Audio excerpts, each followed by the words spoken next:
Growing up in Rexburg was a great place to grow up. It was a small town, 10,000 people or so, but we thought that Rexburg was the center of the universe. I've been mayor of Rexburg for the last 5 years and served on the city council 2 years prior to that. It's a great community. Growing up here in Rexburg, Grandpa Larsen, Gib Larsen, he was mayor of Rexburg from 1959 to 1966. So it's fun to have that history and that connection with the past. Well, I'm back in Rexburg, Idaho, and with my mom and dad, and man, it's just nice to come home. These are roots. To have a home that you've been in for 45 years. So few people in the world are able to do that. You know, my life is so busy and so sometimes loud, because we're going here and there and doing a meeting every other day, and I just love to escape back to my roots.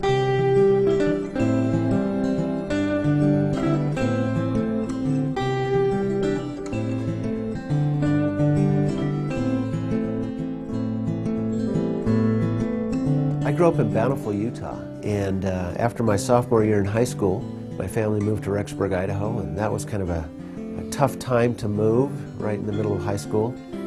So I started my junior year at Madison High School, and one of the first days there, I met Dallin Larsen. One of the interesting things about Dallin is he wasn't a student body officer, he wasn't a jock, he wasn't in the choir or music, he wasn't a nerd, but every one of those groups liked him, and he liked them. He was part of every group in the school. We had 7 sons, and Dallin was the middle son. He actually had 2 older sisters and 1 younger sister, besides the 3 older brothers and 3 younger brothers. So we had to be really organized in our home. She had her work chart, and every day we had our list of things to do. Everybody knew exactly what they had to do every day before they could go out and play, and they were very good at that. So I'm not surprised that Dallin has succeeded in all the things that he's done, because he did learn how to work hard as a young boy.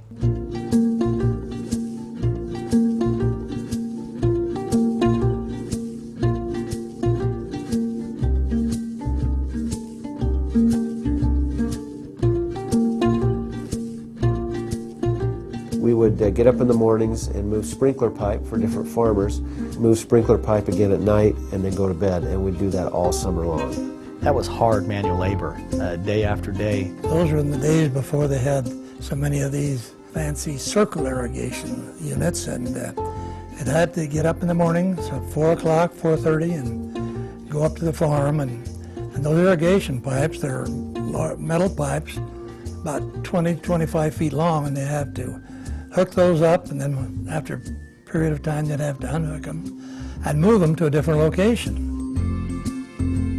I think that it gave them an opportunity to develop good work habits, to wake up in the morning, be responsible to getting to the job, and believe me, when they got home at night, they were, you know, they had put in a good day's work, because they were ready for bed almost when they got home. Growing up in Rexburg was really a lot of fun. Not a lot of stress, not a lot going on other than working for the farmers in the morning and the evening and playing golf all day long.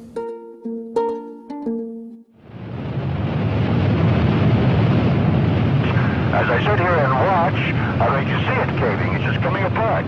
At 11:57 a.m. on June 5th, 1976, the Teton Dam collapsed, flooding homes and farms in the upper Snake River Valley with 80 billion gallons of water. Here are recollections. The first thing that we knew about it was there was a radio broadcaster driving through town with a loudspeaker warning the people to get to higher ground. Pretty soon the water came right down through Main Street, and we could see from our vantage point houses floating by, livestock. We had 4 clothing stores at that time, and our home, and they all got flooded. It was a traumatic thing for our family. I was up on the hill watching this wall of water come through our town and destroy virtually everything in its path, and this woman sitting next to me had some binoculars, and she burst into tears as she saw the water come and totally take her home away. But I saw the goodness of people at the age of 17 and how people rallied together. We just had all these people come in from all over the country and helped us clean up our little town because it was just it was a devastating mess. I saw the power and the synergy of people working together for a common good. And so now I look back on it and say, you know what, it was really a blessing that happened to our town, because it brought us together, both as a community, and it brought our family closer together because we worked together for the common good of the family. You know, things come and go, but at the end of the day, it's the relationships in life that are the most important. And you know, it's family that's the most important to me. The cool thing about my dad, and the thing I love most about him, is he always made time for me and my little sisters. He had meetings all day yesterday, and he came straight to my tennis match after it was done and cheered me on, and it was fun to see him in the stands. Looking at my dad, he's a prime example of knowing that I can achieve anything if I have a sincere heart and have the right intentions in mind. I really forget how many responsibilities he has when he's with us. He's such a hard worker though, and he always has been, and he's always taught us to be hard workers, and he's always taught us to be honest, and he's taught me so much, and he really is my hero. He really is. Christmas when we were little was so much fun. It was such a special holiday for us. Every year we'd hear the reindeer on the roof and Santa Claus, ho ho ho, and we saw Dad on the roof like coming down, and so we caught him and we called him on it, and he told us, well kids, I am Santa Claus. It's just funny because it's kind of appropriate that my dad really is like kind of a Santa Claus in a way. He's so giving. He's very passionate, very dedicated. I feel that his influence and what he has to offer brings hope. And with hope comes faith. And with faith comes believing. And with believing comes getting it done. Sometimes people look at Monavie and they say, wow, a 3 or 4 year old company.